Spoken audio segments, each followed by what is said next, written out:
దూరదర్శన్ యాదగిరి ప్రేక్షకులకు నమస్కారం. ధర్మ సందేహాలు కార్యక్రమానికి స్వాగతం. ఈ రోజు మన ధర్మ సందేహాలన్నింటినీ నివృత్తి చేయడంతో పాటు ఎన్నో ఆధ్యాత్మిక విషయాల గురించి మనందరికీ వివరించడానికి సిద్ధంగా ఉన్నారు ప్రముఖ ఆధ్యాత్మిక గురువులు, రామాయణ ప్రవచన సుధాకర, రామాయణ సుధానిధి డాక్టర్ మైలవరపు శ్రీనివాసరావు గారు.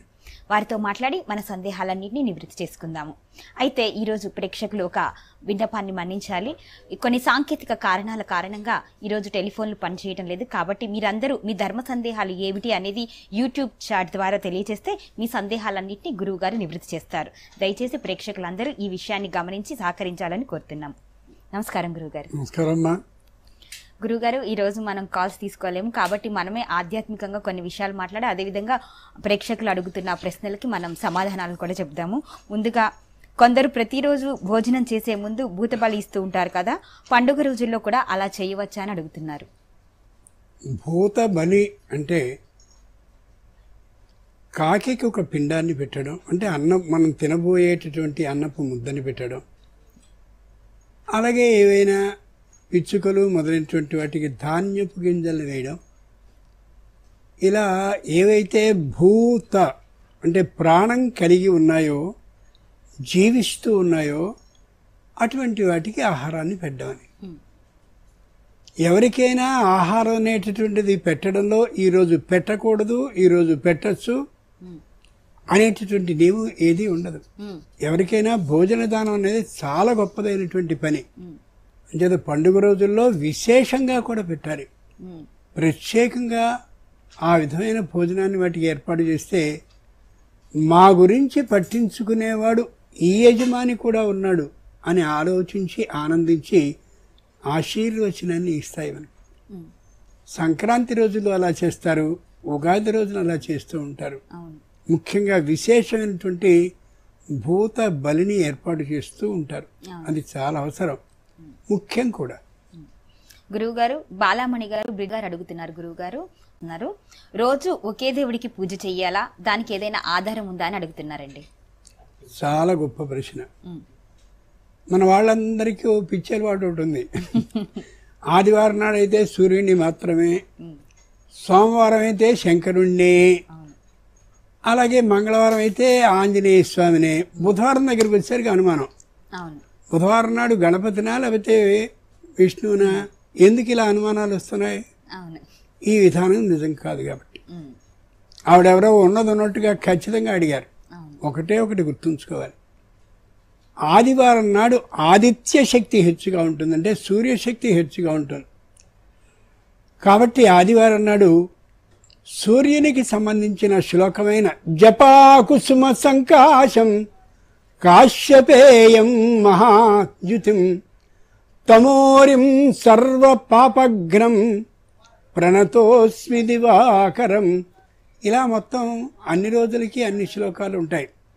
అంచేత సూర్య శ్లోకాన్ని, సూర్యుని సంఖ్య 6 కాబట్టి 6 సార్లు చదవాలి.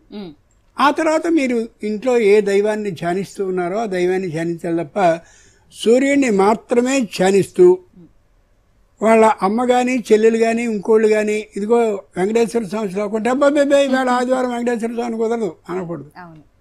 నిజంగా ఇదే యథార్థమైన నియమం అయ్యుంటే శనివారం నాడు మాత్రమే వెంకటేశ్వర స్వామి ఆలయాలు తెలిసి మిగిలిన రోజులు తాళాలు వేయాలిగా. బుర్ర ఏమాత్రము లేనటువంటి వాళ్ళు చేసే పని ఏంటంటే రోజుకో దైవం చొప్పున ఆరాధించడం. అందుకనే బుధవారం దగ్గరికి వచ్చేసరికి వినాయకుడా విష్ణువా పని ఇద్దరిని చేసేస్తే వదిలిపోతుంది కదా. సంశయంతో ఏ పని చేయకూడదు. సంశయాత్మా వినశ్యతి, స్పష్టమైనటువంటి ఆలోచన ఉండాలి, అతి స్పష్టమైనటువంటి నిర్ణయానికి రావాలి తప్ప ఇట్లా 2 రకాల ఆలోచనలు ఉండకూడదు. మంచి ప్రశ్న. గురువు గారు, కుమార్ గారు అడుగుతున్నారు, లలితా సహస్రనామాలకి అష్టోత్తర శతనామాలకి ఈ రెండిట్లో ఏది గొప్పది, వ్యత్యాసం ఏంటి అని అడుగుతున్నారు. ఘోరమైన ప్రశ్న. సహస్రనామాల్లో ఉండేటటువంటి మొత్తం సారాన్నంతటినీ అష్టోత్తర శతనామాలు 108 నామాల్లోకి ఏర్పాటు చేశారు. ఇది గొప్పదా అది గొప్పదా కాదు, రెండూ గొప్పవే. నువ్వు వృత్తి ఉద్యోగ వ్యాపారాలకి వెళుతూ ఉండేటటువంటి సందర్భంలో సమయం లేనప్పుడు అష్టోత్తర శతనామాలతో ముగించుకో. అలా కాకుండా నీకు ఈవేళ సెలవు రోజు లేదు, అవకాశం వచ్చింది లేదు, నువ్వు సెలవు పెట్టావు, అటువంటి సందర్భంలో సహస్రనామాలు చదువు. అంతే తప్ప అది గొప్పదా ఇది గొప్పదా సరైనటువంటి మాట కాదు. ఇక్కడ సూది మందు ఇస్తాడు వైద్యుడు. ఆ సూది మందు ఎక్కించడానికి వీలు లేకుండా భుజమంతా నొప్పితో కానీ లేదా భుజానికి ఏదైనా దెబ్బ కానీ తగిలింటే మాత్రలు 2 వేసుకొని 2 ఇస్తాడు. అది గొప్పదా ఇది గొప్పదా అంటే ఏది నీకు అవకాశం ఉంటే దాన్ని తీసుకోవాలి తప్ప ఇది గొప్పది అది గొప్పది అనే మాట సరైనటువంటిది కాదు. ఇంకొక ప్రశ్న లలిత గారు అడుగుతున్నారు గురువు గారు. 10 రోజుల క్రితం వారి అమ్మాయికి ఎంగేజ్మెంట్ చేశారట. అయితే మరొక 10 రోజుల్లో వాళ్ళ ఇంట్లో ఆర్థికం ఉందట. ఈ మధ్యలో పెళ్లికి సంబంధించిన భోజన కార్యక్రమాలు చేసుకోవచ్చా అని అడుగుతున్నారు. ముహూర్తాన్ని పెట్టుకునేటప్పుడే ఈ ఆలోచన ఉండదా? ఆలోచించుకోవద్దా? మొట్టమొదట ఏదైనా ముహూర్తాన్ని పెట్టండి అని అడిగితే మేమేం చేస్తాం? ఆడవాళ్లకు ఉండేటటువంటి ఆ 4 రోజుల ఇబ్బంది ఎప్పుడు లేదు. ఎవరైనా మీ చుట్టాల్లో ఎవరైనా ఇదే రోజు పెళ్లికి ఉండేటటువంటి సందర్భాలు ఉన్నాయా? ఇట్లాంటి ఆర్థికాలు మొదలైనటువంటి ఉన్నాయా? అవన్నీ అడిగి ఆ మీదట ముహూర్తాన్ని నిర్ణయిస్తాం. అన్నీ చేసుకున్న తర్వాత ఇలా అనుమానం చెప్తే కాదు అని నేను చెప్తే ఏమవుతారు? ఎవరెవరికో అడ్వాన్స్లు అన్ని ఇచ్చుంటారు కానీ 3 లక్షల దాకా పాపం ఏమవుతారు? ఇబ్బంది పడతారు, బాధపడతారు. కానీ ఒకటి మాత్రం నిజం, వాళ్ళ కోసం అని చెప్పట్లేదు, నిజాన్ని చెప్తున్నాను. ఏ ప్రదేశంలో అయితే వివాహాన్ని చేయబోతున్నారో, కళ్యాణ మండపం కాదు, ఏ ఇంట్లో వివాహం జరగబోతోందో, ఏ కళ్యాణ మండపంలో అయితే వివాహాన్ని చేయాలని అనుకుంటున్నారో అక్కడ కాకుండా మరొక చోట ఎక్కడైనా దీనికి సంబంధించినటువంటి ఆ సందర్భంలో ఆ ప్రదేశంలో ఈ ఆర్థిక క్రతువుని గారు నిర్ణయించినట్టయితే చేసుకున్నట్టయితే దోషం ఉండదు. ఎందుకంటే ఆర్థికం అనేది చాలా గొప్పది. పితృదేవత ఆరాధన, పితృదేవతలు అనుగ్రహించినప్పుడు మాత్రమే ఏ కార్యక్రమమైనా జరుగుతుంది. అంచేత నిర్భయంగా మరో ప్రదేశంలో చేసుకోవడం సరైనటువంటి పని. ఆ రోజున అక్కడికి వెళ్ళి ఆ కార్యక్రమం చేసేటప్పుడు ఈ కార్యక్రమం గురించి కానీ ఈ కార్యక్రమం చేసినప్పుడు దాని గురించి కానీ చర్చ లేకుండా చేసుకోవడం.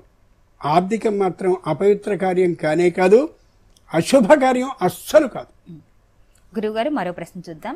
మణిమేఖల గారు భూదాన్ పోచంపల్లి నుంచి రాస్తున్నారు. ఒక ఇంట్లో అందరూ హారతి నైవేద్యం పెట్టాలా అంటే పూజ చేసిన తర్వాత అందరూ కూడా మిగతా వాళ్ళు కూడా చెయ్యాలా అని ఆవిడ అడుగుతున్నారండి. ఇప్పుడు ఎవరో గట్టి ప్రశ్న అడిగారు.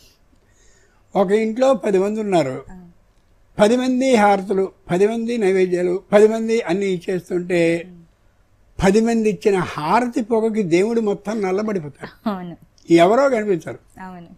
2, 10 మంది అలా అమాంతంగా అందరూ ప్రసాదాలను ఇచ్చేస్తూ ఉంటే నెలకి సరిపడా మనం తెచ్చుకున్నటువంటి ప్రసాదం అంతా 3 రోజుల్లో అయిపోతుంది.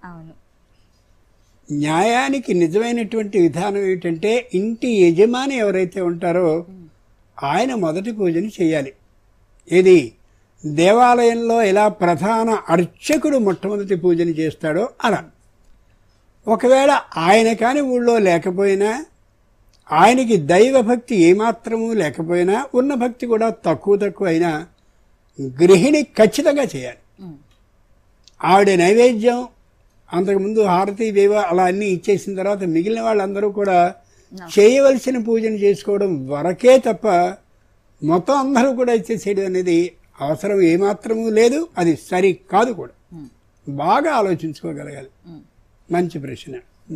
మరో ప్రశ్న బాలమ్మ గారు ఖైరతాబాద్ నుంచి రాస్తున్నారు. గురువు గారు, దాంపత్య బంధాలు ఎందుకు దెబ్బతింటున్నాయి?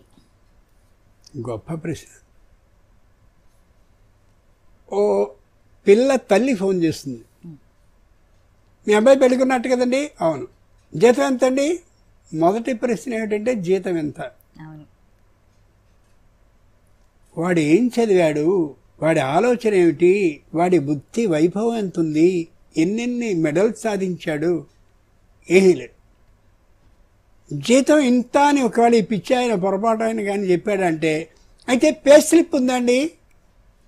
నువ్వు వ్యాపారంలో చేరబోతున్నావా భాగస్వామిగా, లేక ఒక బ్రహ్మాండమైనటువంటి ఒక వ్యక్తిని నీ కుటుంబానికి అల్లునిగా తెచ్చుకోదలుచుకున్నావా? ఎక్కడ ఇంతే. ఆడపిల్లలు కూడా ఆలోచనలు ఎలా ఉన్నాయంటే ప్రత్యేకంగా ఓసారి ఎక్కడో వివాహ సదస్సు జరుగుతుంటే నా దురదృష్టవశాత్తు దానికి అధ్యక్షుడిగా నన్ను పిలిస్తే వెళ్ళా. అక్కడున్న ఆడపిల్లలందరినీ మామూలుగా వరుసగా అడుగుతుంటే వాళ్ళు అంటున్నారు, అబ్బాయి ఎర్రగా ఉంటాడండి, ఎర్రగా ఉంటాడు. వాళ్ళు ఎదురుబెదురుగా మాట్లాడుకుంటారు అన్నమాట. ఎంత ఉంటాడండి, ఎంత ఉంటాడండి. బాగుంది. వాడి ఒడ్డు పొడుగు ఆ మొత్తం రంగు గింగు డబ్బు ఇంతే తప్ప వాడు ఎట్లాంటి వాడు ఎవ్వడు అడిగిన వాడు లేరు. ఆడపిల్లలు ఎలా ఉంటాయని తప్పు ఆడపిల్లలది కాదు కాదు కాదు. తల్లి తండ్రి ఉన్నారే అడ్డగాడిదిల్లా పెంచారు, వాళ్ళది తప్పేది. ఏమిటే నువ్వు మాట్లాడుతున్నావు? నువ్వు అడగాల్సింది జీతమా? నువ్వు అడగాల్సింది ఒడ్డు పొడుగు ఇది మాత్రమేనా? అడుగు, కానీ అది మాత్రమే కాదు. ఆ అబ్బాయి మాట్లాడే తీరు ఎలా ఉంటుంది? వీళ్ళు మామూలుగా 10 నిమిషాలు మాట్లాడేస్తుంటారు. అబ్బో ఎంత బాగుంది, ఎంత బాగా మాట్లాడాడో. ఎవడైనా సరే అలాగే మాట్లాడతాడు, ఎవడైనా అలాగే మాట్లాడతాడు. మంచి విపరీతమైన దూకుడుతో వచ్చి అలా మీదికి తలతో కొట్టడానికి వచ్చే గొర్రె కూడా ఎదుటి మెల్లగా మెల్లగా వెనక్కి అడుగులు వేస్తూనే మాట్లాడుతుంది. ఈ రోజుల్లో ఎవరైతే యువతులుగా ఉన్నారో వాళ్ళు బ్రహ్మాండమైనటువంటి నటనలో నైపుణ్యం కలిగిన వాళ్ళు. మాట్లాడేవన్నీ పైన మాటలు, లోపల ఇంకో తీరు. ఈ విధమైనటువంటి పెంపకం ఏ తల్లిదండ్రుల నుంచి వచ్చిందో వాళ్ళ వల్ల పాపం ఈ చిన్నపిల్లలు దెబ్బతింటున్నారు. 23 సంవత్సరాలు ఒక ఆమెకు పాపం అప్పటికి 2 వివాహాలు అయిపోయింది. ముఖమంతా పీక్కుపోయి జీవితంలో ఇంక ఏమీ నేను సాధించగలిగింది లేదు అనే స్థాయిలోకి వెళ్ళిపోతుందంటే అలా పెంచిన పాపం నేరం నీది కాదు. బాగా ఆలోచించుకోగలగాలి. ఒకే ఒక్క మాట చెప్పి ముగిస్తా.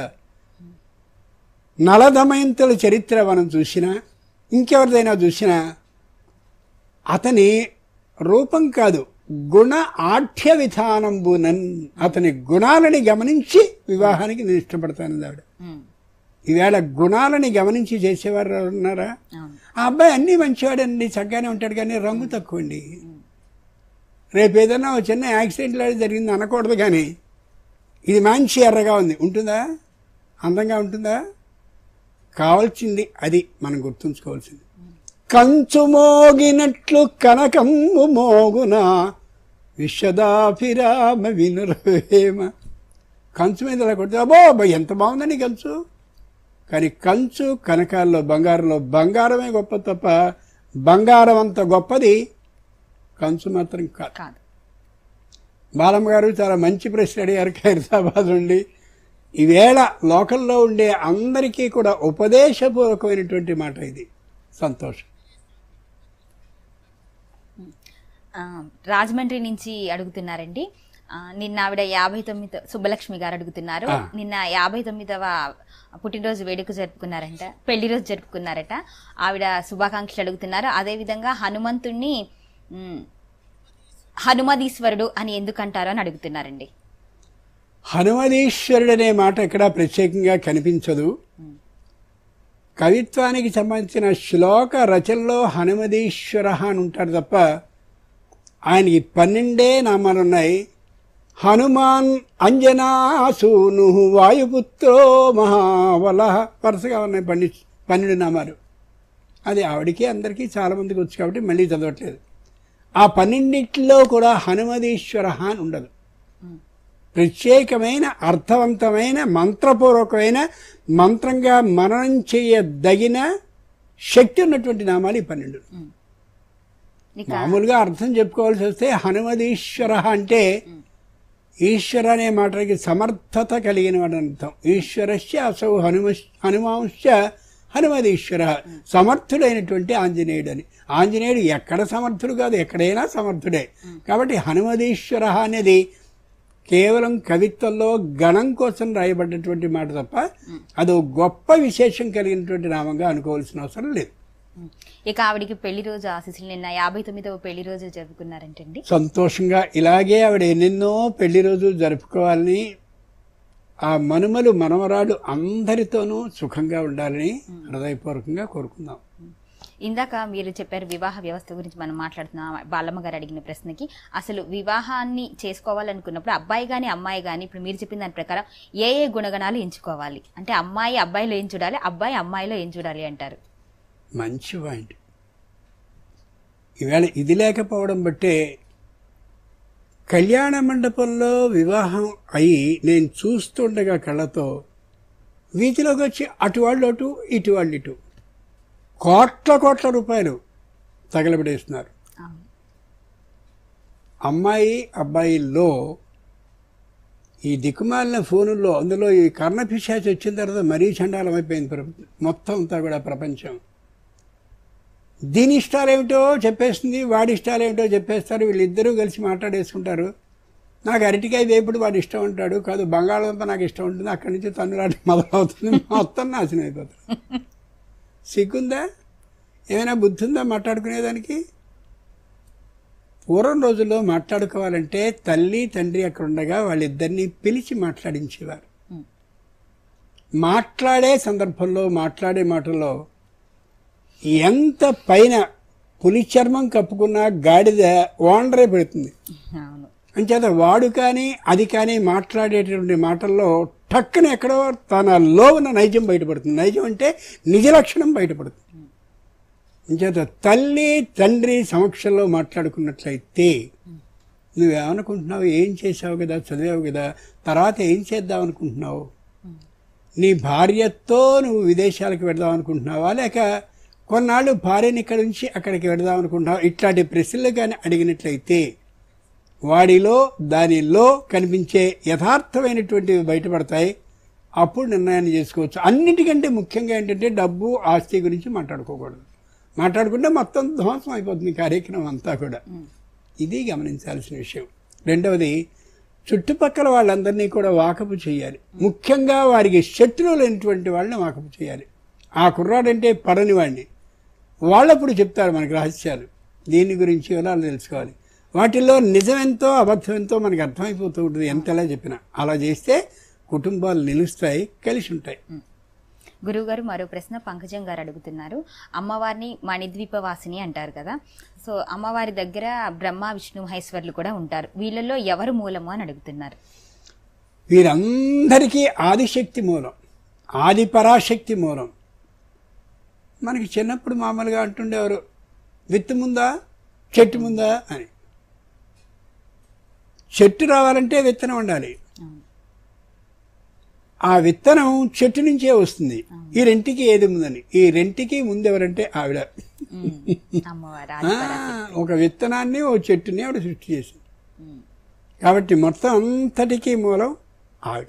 అంచేతనే ఆవిడ పేరు పరాశక్తి కాదు, శక్తికి అతీతమైన స్థితి పరాశక్తి. ఆ పరాశక్తిలో కూడా ఆది పరాశక్తి, ప్రారంభమైనటువంటి స్థితిలో ఉన్నటువంటిది ఆవిడ. అంచేతనే యా బ్రహ్మాచ్యుత శంకర ప్రభుతిభిర్దేవై సదా పూజిత. బ్రహ్మ, ఇంద్రుడు, శంకరుడు, ఇంకా ఇతర దేవతలు అందరూ కూడా ఆవిడని పూజిస్తారు. ఎందుకని? నేను లక్ష్మీదేవిని కాబట్టి నా వాళ్లే పూజించాలి కాదు, అందరికీ కూడా అమోఘమైన శక్తిని ఇచ్చినటువంటిది ఆవిడ. అంచేత ఆది పరాశక్తి మూలం. గురువుగారు మరో ప్రశ్న, అమ్మాయికి గాని అబ్బాయికి గాని సకాలంలో పెళ్లి కాకపోతే అదేదైనా దోషంగా పరిగణించాలా? అది తల్లిదండ్రుల దోషం తప్ప వాళ్ళ దోషం కాదు. ఈవేళ తండ్రి ఉద్యోగానికి పోతాడు, లేదా వ్యాపారానికి పోతాడు, వృత్తికి వెళ్ళిపోతాడు. తల్లి కూడా అలాగే ఉంటుంది. అక్కడున్న బరువులన్నీ నెత్తినేసుకుంటారు. ఎంత మటుకు ఆ దిక్కుమాలిన ఉద్యోగానికి సంబంధించినటువంటి ఆలోచనలే ఇంటికి వచ్చి మాట్లాడుకుంటూ ఉంటారు. వారానికో 10 రోజులకో ఒకసారి ఎవరో చుట్టాలు వచ్చి ఏమిటే కూతురికి పెళ్లి చేయవా అని అడిగినప్పుడు అప్పుడు గుర్తొచ్చి మామాంతంగా 2-3 రోజులు చేస్తారు.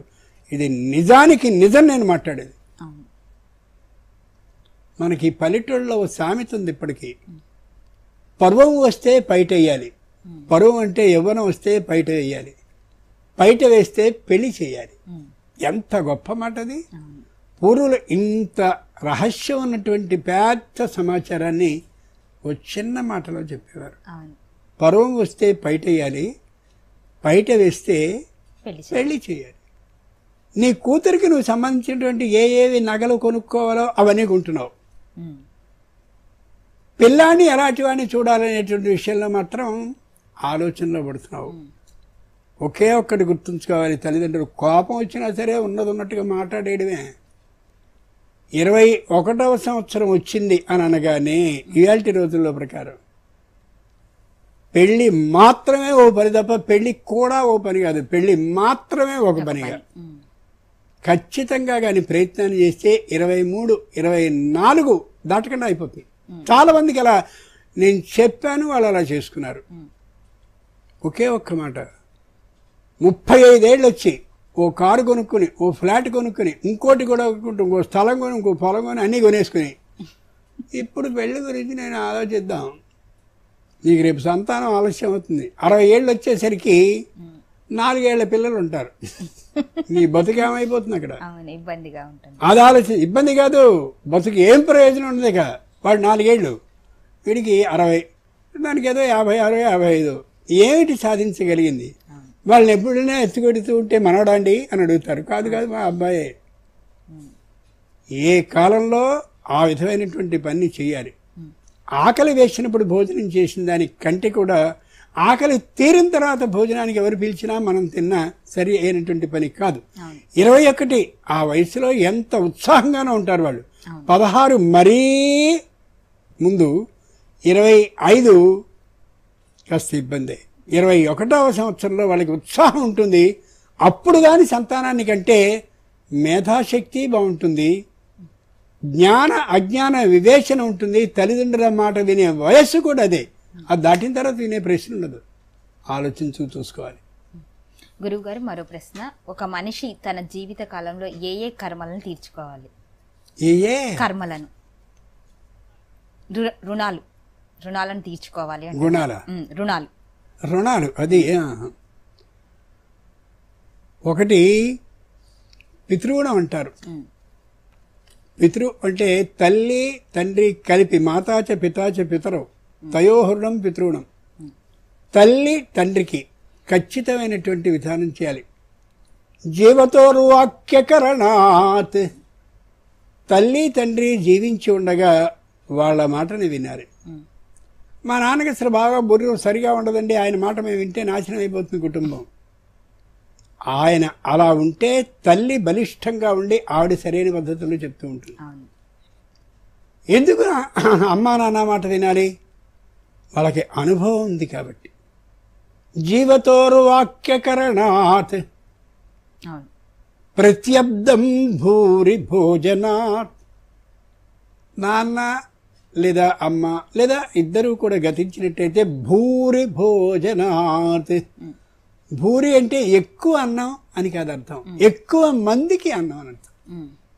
వాళ్ళ గురించి తెలిసినటువంటి వాళ్ళని పిలిచి భోజనాన్ని పెడితే, మీ నాన్న ఎంత గొప్పగా ఉండేవాడో తెలుసా, మీ అమ్మ ఎంత గొప్పదో తెలిసినా, చక్కగా అందంగా ఉండేది, నిరంతరం అలా అలంకరించుకుని ఉండేది, ఎప్పుడూ కూడా చిరునవ్వు చెరక్కుండా ఉండేదిరా మీ అమ్మ, అంత బాగాను. చివరిలో అనారోగ్యం వచ్చి పాపం అలా అయిపోయి ఉండొచ్చు అని ఆవిడ మంచి గుణాలని ఒక్కొక్కళ్ళు చెప్తూ ఉంటే, మనం ఏదో చదువుకో ఇంకోదానికో విదేశాలకో పొరుగుళ్ళకో వెడితే వీళ్ళ ద్వారా వాళ్ళ విశేషాలు మనకు తెలుస్తాయి.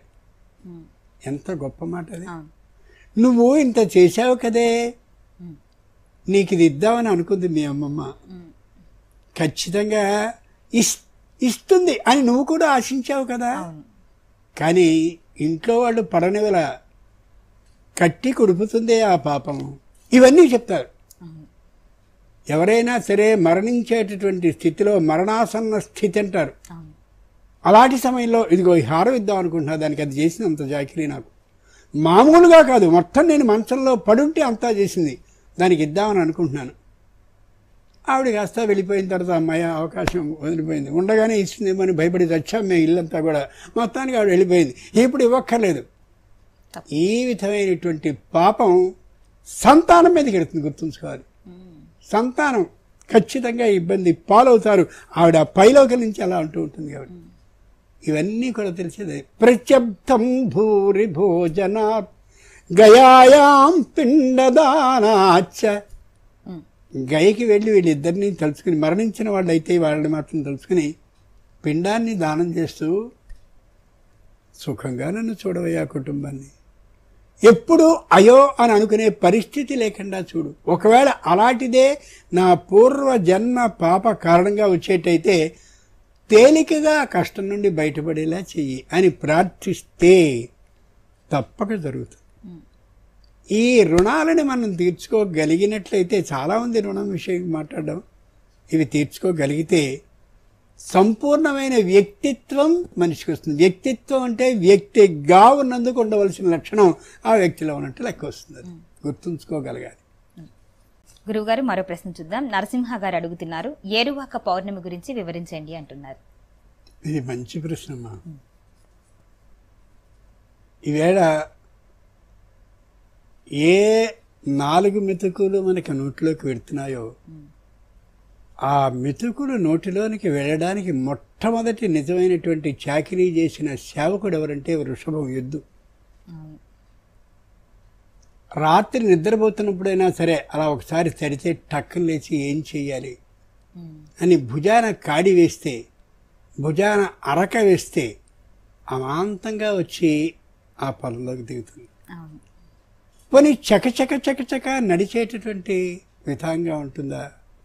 విపరీతమైనటువంటి నీటితో దాన్ని బాగా మెత్తగా చేసి బురదగా చేసి ఆ బురదగా ఉన్నటువంటి ఆ దాంట్లోకి ఈ 2 ఎడ్లని దింపి గట్టిగా కర్రు లోపలికి వెళ్ళదేమో అనే ఆలోచనతో ఒక్కోసారి ఒక్కో సందర్భంలో ఆ రైతు యజమాని ఎవరైతే ఉంటాడో దాని మీద నిలబడతాడు.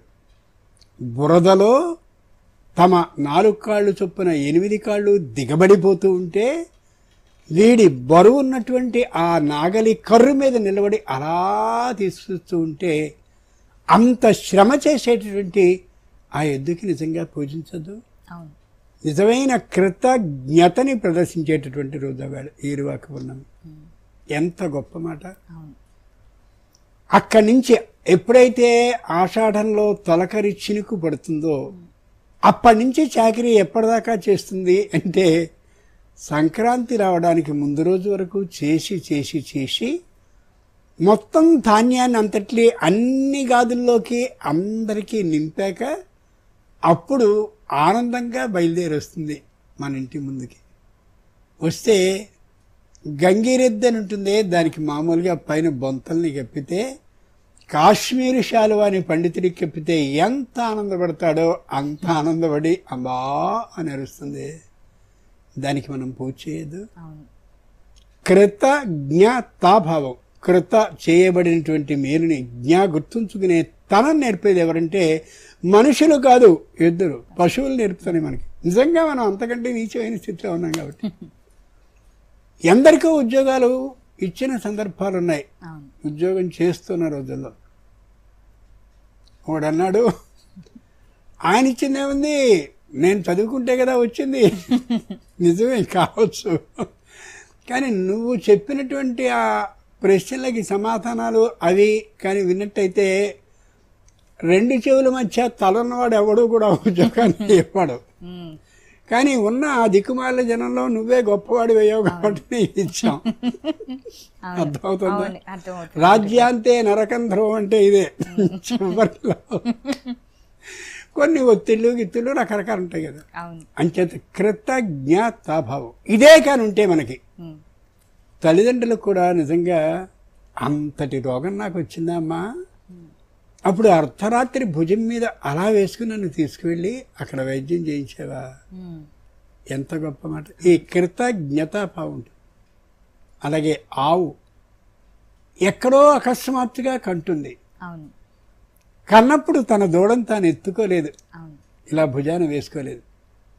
ఆ దూడ అలా ముచ్చటగా 4 కాళ్ల మధ్యలోనూ పడుంటుంది. ఇంతటి ఆవు, విపరీతమైనటువంటి గర్భభారంతో ఉన్నటువంటి ఆవు, చెప్పలేని బాధని విపరీతంగా పడి ఉన్నటువంటి ఆవు, ఆ 4 కాళ్ల మధ్యలో ఉన్నటువంటి ఆ ఆవుని, ఆ దూడని ఎంతో జాగ్రత్తగా చూసుకుంటూ అడుగులేస్తుంది ఇంటికి వెళ్ళాలి అని. ఇది ఇళ్లలో కననటువంటి ఆవైతే, మామూలు అడవుల్లో ఉండేటటువంటి ఆవులన్నీ కూడా ఇలాగే కంటాయి కదా. అది కృతజ్ఞతాభావం. ఆ పిల్ల గుర్తుంచుకుంటుంది. అలాగే మనం కూడా గుర్తుంచుకోవాలి. ఏరువాక పున్నమి నాడు ఈ నాగలికి, అలాగే ఉండేటటువంటి ఎడ్లు ఏవైతే ఉంటాయో ఆ ఎడ్లకి సంబంధించిన కాడెని ఒకటి ఉంటుంది, దానికి బండి చక్రాలకి, మొత్తం అన్నిటికీ కూడా చక్కనైనటువంటి పూజని చేస్తూ దాంతోపాటు చేటకి కూడా పూజ చేస్తారు. ఆ చేటతో కూడా వడ్లు తెస్తారు. ఇలా తూర్పు ఆరపోయడం అని ఉంటుంది. తూర్పు ఆరబోయడం, తూర్పు ఆరని పోయడం, ఎంత గొప్ప మాట. వాటికి అవన్నీ అంచేతనే చేటను ఏదో బోర్లించారు, చేట నిండుగా ధాన్యం ఉండాలి అని. అలాగే ధాన్యపు గంపని కూడా ఎక్కడ బోర్లించారు. అమ్మాయిని వివాహ కాలంలో వేదిక మీదకి తెచ్చేది కూడా ధాన్యపు గంపలోనే. ఇంచేత నువ్వు మా ఇంటికి ధాన్యలక్ష్మిగా రావాలి అని. ఇవన్నీ కృతజ్ఞతకి సంబంధించినవి. మాకు అట్లాంటివి ఏం లేవండి. ఇంచేతనే ఏరువాకులు లేవు, పొన్నములు లేవు. అవేళ సెలవు కానిస్తే మాత్రం హాయిగా ఇష్టం వచ్చేటి గాడిదల్లా తిరుగుతాం. అర్థమైందా? ఇంచేత కృతజ్ఞతాభావం ఉండాలి అంటే పాతకాల పండుగలను చేసుకుని తీరాలి. చేసుకుంటే ఉంటుంది. ఏరువాక పన్నమి చక్కనైనటువంటి కృతజ్ఞతని ప్రకటించుకునే రోజు. అది పున్నమి నాడే రావడానికి విశేషం ఏంటంటే ఆ పైనుండి చంద్రుడు కూడా తనైనటువంటి అమోఘమైన చాంద్రమ కిరణాలు, అంటే చంద్రునికి సంబంధించిన కిరణాలను పంపి చెప్పలేనంతటి జల సారాన్ని భూమికి అందిస్తాడు. అదే కదా మరి ముఖ్యం మనకి. చేత అంత గొప్పగా చేయదగింది. ఆ రోజున ప్రత్యేకమైనటువంటి ఆరాధనని అన్నపూర్ణాదేవికి చేస్తారు. కొన్ని గ్రామాల్లో అయితే చక్కటి భోజనాన్ని పెడతారు. మేము దీనికోసం బతుకుతున్నామమ్మా భూతల్లి, భూమాత, అంచేత నువ్వు మాకు అన్నాన్ని పెట్టు అని భూమికి పూజ చేస్తారు. ఊళ్ళో వాళ్ళందరూ వస్తారు, స్త్రీలు. వాళ్ళు వచ్చి భూదేవతని ఓ దేవతగా ఆరాధిస్తూ ఆవిడికి అర్ఘ్యం, పాద్యం, నైవేద్యం అన్నీ ఇస్తారు మొత్తం. ఎంత గొప్పగా ఉంటుందో ఆ దృశ్యాన్ని ఒక్కసారి మనం కళ్ళలో చూపిస్తే. ఏ సినిమా వాడైనా చక్కగా చూపిస్తే బాగుండు, అప్పటికైనా మనకు కొద్ది బుద్ధి వచ్చేది. వాడు చూపించడం దీనివల్ల ప్రయోజనం లేదని మనకు అర్థం కాదు. అది మరో ప్రశ్న చూద్దాం గురువుగారు. శివలక్ష్మి గారు అడుగుతున్నారండి, కొత్తగా పెళ్లి చేసుకున్న వారు ఆషాఢ మాస నియమాలు ఏమేం పాటించాలి అని. ఆషాఢంలో కానీ గర్భం వచ్చినట్లయితే వేసవి కాలంలో కాన్పు అవుతుంది. అప్పుడు పాలు కష్టమే, తల్లికి లోకంలో నీరు కష్టమే, పైగా వాతావరణం విపరీతమైనటువంటి వేడిమితో ఉంటుంది. కాబట్టి ఆ కన్నబడ్డటువంటి ఏ సంతానం ఉందో వాళ్ళని రక్షించడం కూడా కాస్త ఎక్కువ కష్టంగానే ఉంటుంది. ఉష్ణ వ్యాధులు వస్తాయి పిల్లలకి. ఓ మొక్కని నాట్యం, మొక్క ఎదుగుతూ ఉన్న దశలో విపరీతమైన వేడి ఉంటే ఏమవుతుంది? చచ్చిపోయేందుకు అవకాశం ఉంటుంది. ఎక్కడో ఎంతో జాగ్రత్తగా మనం రక్షించవలసి వస్తుంది. అదే చక్కనైనటువంటి శీతకాలంలో అయినట్లయితే మొక్క తానంత తాను ఏపుగా పెరిగిపోతుంది. అంచేత ఆషాఢ మాసంలో నియమం ఏమిటి అంటే ఇద్దరూ వేరువేరుగా ఉండడము అని అర్థం. గర్భం రాకుండా ఉండేలా ఏర్పాట్లు చేసుకోవడం అని అర్థం. అదొక్కటే నియమం తప్ప మిగిలినవి లేదు. రెండు, ఆషాఢం అనేటటువంటి దాంట్లో శుద్ధ ఏకాదశి లాగానే చాతుర్మాస్య దీక్ష అని వస్తుంది. 4 నెలల పాటు దీక్ష. 1 నెల మొత్తం కూరలే తినాలి, అంటే పచ్చి కూరలు కాదు, కూరలతోనే ఆహారాన్ని. 2వ నెలలో కేవలం పాలు మాత్రమే. 3వ నెలలో నూనెని పూర్తిగా విడిచిపెట్టవలసి వస్తూ ఉంటుంది. 4వ నెలలో పప్పు కూరల్ని మాత్రమే తినాలి. శరీరాన్ని పూర్తిగా సరి చేసుకోవడం అనేది దీని మీద వస్తుంది అని అర్థం. అంచేత ఆషాఢ మాసంలోనేమో గర్భం రాకుండా ఉండేలా ప్రవర్తనని సరి చేసుకోవడం. మరో ప్రశ్న గురువు గారు, భార్యాభర్తలు ఒకవేళ విడిపోతే వారిలో మోక్షం కలగాలి అంటే వారిలో ఎవరికైనా ఏ పారాయణ చేస్తే మోక్షం కలుగుతుంది అని అడుగుతున్నారు. భార్యాభర్తలు విడిపోతే మోక్షం వస్తుంది అని నేను ఇప్పుడు చెప్తే వద్దు గురువుగారు, నా మాట మీద కాస్తో కోస్తో విలువండి నమ్మే వాళ్ళంతా ఓహో మోక్షం వచ్చేందుకు ఇదే విధానం ఉందన్నమాట. ఒకవేళ పొరపాటున విడిపోతే ఏ మోక్షం రావాలంటే ఏం చేయాలని అడుగుతున్నారు. విడిపోకుండా ఉండడానికి కలిసి జపాన్ని, కలిసి పూజని, కలిసి వ్రతాన్ని, కలిసి అన్నీ చేసుకోవాలి. దురదృష్టవశాత్తు ఏవో పెద్ద కారణాలుండి విడిపోయినట్లయితే ఎవరి పారాయణాన్ని వాళ్ళు నిత్య నియమంగా జీవితానికి ఇదే నా గమ్యం అనుకుంటూ చేయాలి. అలా చేసుకున్నట్లయితే అవతలి వారి మీద ప్రతీకారాన్ని తీర్చుకుందాం అనేటటువంటి ఆలోచన ఏమాత్రమూ లేకపోతే మోక్షం వస్తుంది. అలా కాకుండా విష్ణు సహస్రనామ పారాయణం చేయడం, వాడి మీద ఏం చేద్దామని ఆలోచించడం, నలుగురిని మనుషులు పంపడం, ఇట్లా చేస్తే జీవితంలో రాదు. నాకం మాత్రం ఖాయంగా వస్తుంది. గుర్తుంచుకోవాల్సింది అది. చాలా మంది ప్రతీకార బుద్ధి ఎక్కువగా ఉంటుంది విడిపోయిన తర్వాత. దానివల్ల ఏ ప్రయోజనం లేదు. ప్రతీకార బుద్ధి లేకుండా ఎవరి ధ్యానాన్ని వాళ్ళు చేసుకుంటే ఇక నాకు జీవితంలో మిగిలిందే ఉంది. కానీ ఒక్కటి మాత్రం నిజం, నా తంత్రి వాద్యతే వీణ నా చక్రో వర్తతే రథః నాపతి సుఖమేథేత యాస్యదపి శతాత్మజా.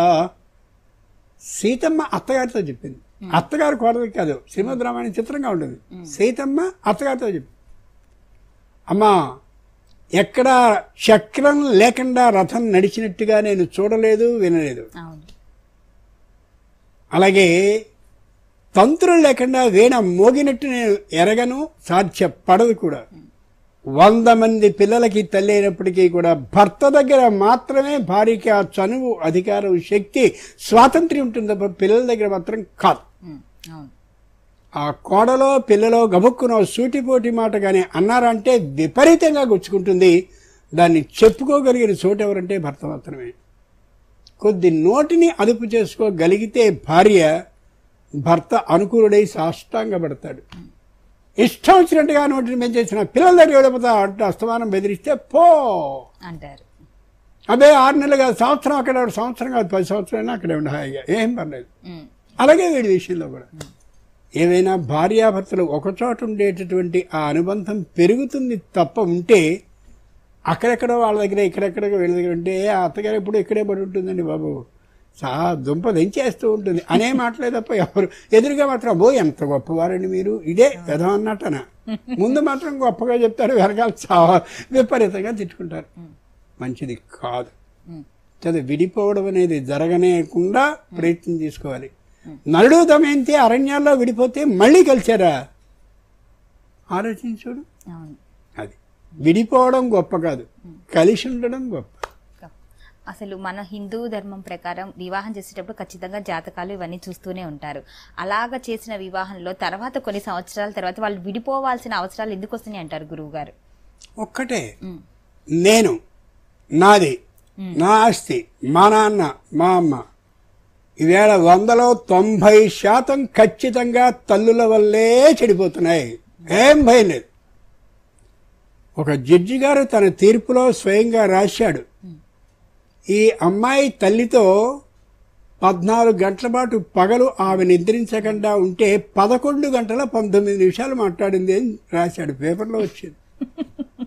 అంటే కాఫీ తాగాను, అతను తాగాడా, ఇవ్వలేదు, మంచి పని చేసావు, అతనికి ఇవ్వద్దు, ఏదో సూచనలు, సలహాలు.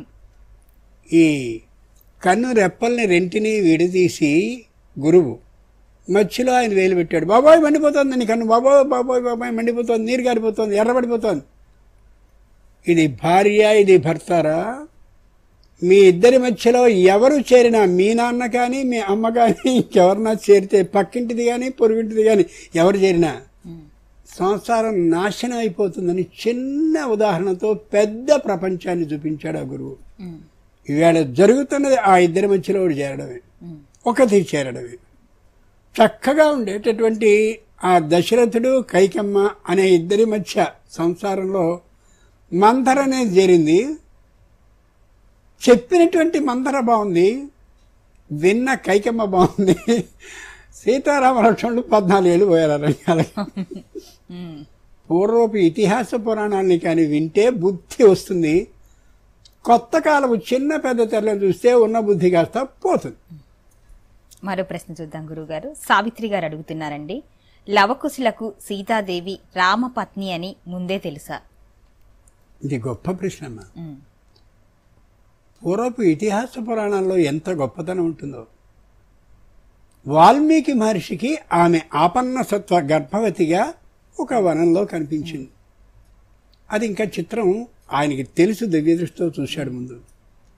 రామచంద్రుడు కూడా ఈయన ఎక్కడికి వస్తాడో గమనించి అక్కడికే పంపాడు. ఇదంతా ఒక ప్రత్యేకమైన ప్రణాళిక ప్రకారం ఏర్పాటు చేయబడింది. ఆమెని ఆశ్రమానికి తీసుకొచ్చాడు.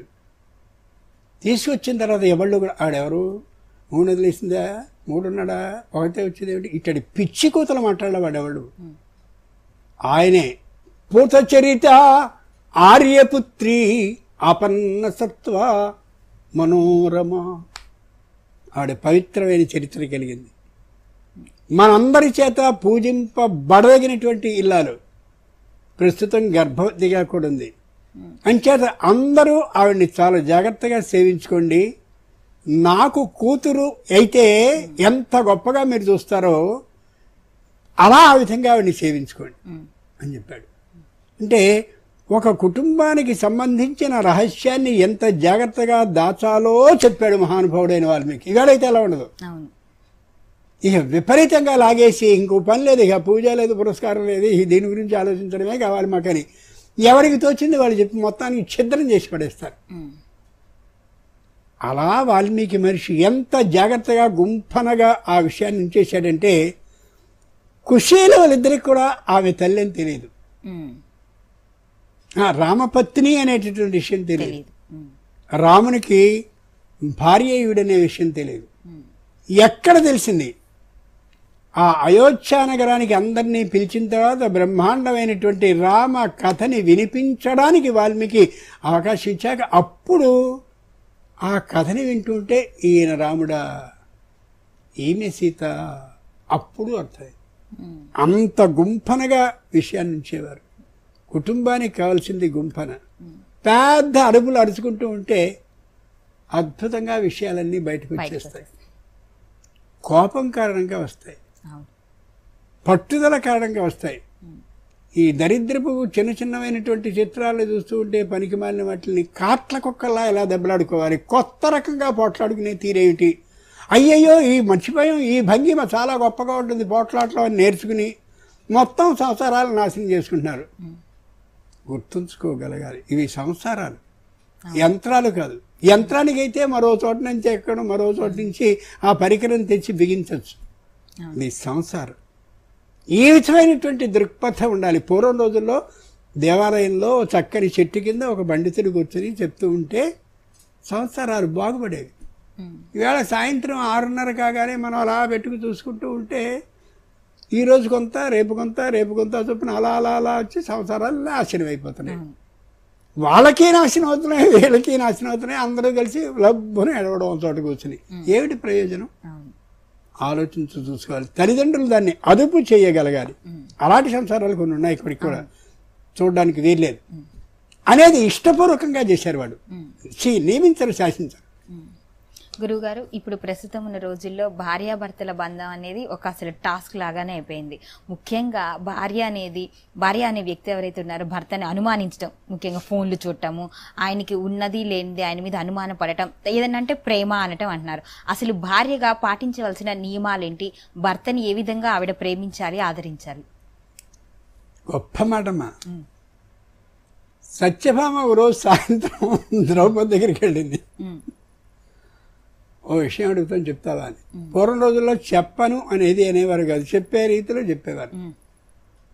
ఆ కృష్ణ ఒకడే భర్త, చచ్చిపోతున్న వాడితో వేగలేక నువ్వు 5గురితో ఎలా వేగుతున్నావు అడిగింది. అవును కదా, ద్రౌపదికి 5గురు భర్తలు. వాడు మా ఇంటికి వచ్చాడా అంటే ఎప్పుడు వెళ్ళిపోదామా ఎప్పుడు వెళ్ళిపోదామా ఎప్పుడు వెళ్ళిపోదామా అనే ధోరణిలోనే ఉంటాడు. అప్పుడు ద్రౌపది మాట చెప్పింది, లోకంలో ఉన్న స్త్రీలందరూ గమనించాల్సిన విషయం. నా భర్తకి ఏ వంటకం ఇష్టమో గమనించి ఏ భర్తకి ఏ వంటకం ఇష్టమో ఆ వంటకాన్ని సిద్ధం చేస్తారు.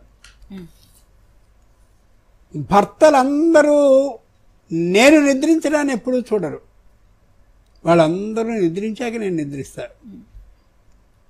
వాళ్ళు నిద్ర లేచే సమయానికి నేను సాక్షాత్తు ఇంద్రుని భార్య అయిన శచీదేవిలా చక్కగా పుష్పాలను అలంకరించుకుని దైవమందిరం దగ్గర దీప ఆరాధన చేస్తూనో ఘంటా నాదాన్ని చేస్తూనో కనిపిస్తాను.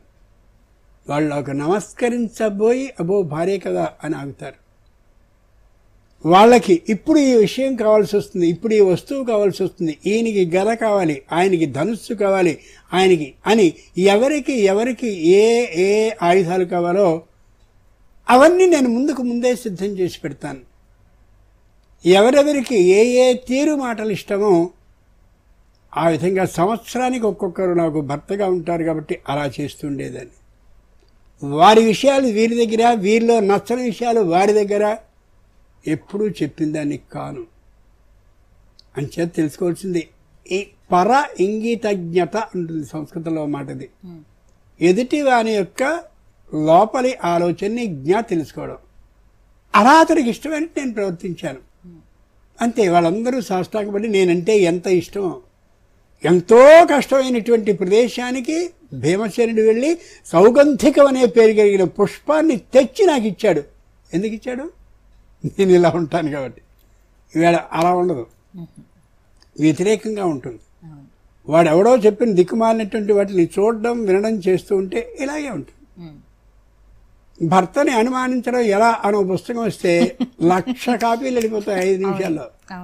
దానివల్ల సంసారాలు నాశనం అయిపోతున్నాయి. జ్ఞానం దీనికి ఉండదు కొనుక్కునేదానికి. ఇది మళ్ళీ 100 మంది చెప్తే నువ్వు కూడా కొనుక్కో అని.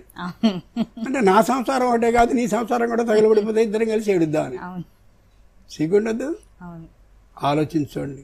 ఇంటింటికి వెళ్ళి ప్రతి చోటికి వెళ్ళి అంతమందిని ఆలోచించి యాచించి కష్టపడి మొత్తం భంగపడి బతిమలాడి పెళ్లి చేస్తే భర్తను అనుమానించడం ఎలా అనే పుస్తకం చదువుతావు నువ్వు.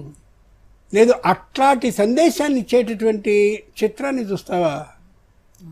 ఎవరి గుండె మండిపోతుంది, తల్లిదండ్రుల గుండె పగిలిపోతుంది. వీళ్ళిద్దరూ ఎవరైనా ఉంటారు, ఏం పరాలా హాయిగా మేము ఉండగలం.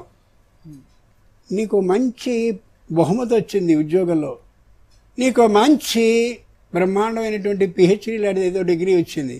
ఎవరికి చెప్పుకుంటావు? పక్కింటి వాడికా, ఎదురింటి వాడికా? ఎవరికి చెప్పుకుంటావు? నీ ఆత్మీయుడైనటువంటి వాడినిగా భర్తను కొంచుకుంటే వాడికి చెప్పుకుంటే ఎంత ఆనందంగా ఉంటుంది. ఇది గుర్తుంచుకోగలగాలి. ఒక ఆవిడ మంచి సంగీత కచేరీ చేసే బ్రహ్మాండమైన సంగీత విద్వాంసుడు ఉన్నాడు. ఆయనకి గృహంతా ఇష్టం వచ్చినట్టు అయిపోయి నేను వేళ సంగీత కచేరీ మానేస్తున్నానని ఫోన్ చేస్తూ ఉంటే ఆవిడ ఒక్క నిమిషం ఆగండి అని చెప్పి ఆత్మీయురాలు ప్రత్యేకంగా చెప్తే అంతా విన్న తర్వాత నువ్వు చెప్పావు కాబట్టి నేను పెడుతున్నా సంగీత కచేరీకి అని అమోఘంగా రాగాలు పాడాడు. వేడ చాలా ఎక్కువ గొప్పగా పాడాడు. అంతకుముందు ఏ రాగము నాకు గుర్తు రావటం లేదు, వేడ మానేద్దాం అనుకుంటున్నాను. అది ఆత్మ సంభాషణ అంటారు. ఆత్మతో ఆత్మ మాట్లాడుకోవాలి. అలా చేస్తే ఈ ఇబ్బందులు రావు. గురువుగారు మరో ప్రశ్న చూద్దాము. నరసింహారెడ్డి గారు అడుగుతున్నారు, గురుపాడ్యమి ఎన్నిసార్లు వస్తుంది ఒక సంవత్సర కాలంలో అంటున్నారు. ఎలాగా గురుపాడ్యమి? అది చెప్పడానికి ఇంత అని లెక్క ఉండదు. గురుమౌఢ్యమి నేనేది అదే గురుమౌఢ్యం. గురుమౌఢ్యం సంవత్సరంలో 2 సార్లు రావడానికి అవకాశం ఉంది. ఈసారి గురుమౌఢ్యం వచ్చింది. అప్పుడు బుద్ధి సక్రమంగా ఉండే అవకాశం ఉండదు. సూర్యుడు బ్రహ్మాండమైనటువంటి తేజస్సు కలిగినటువంటి గ్రహం.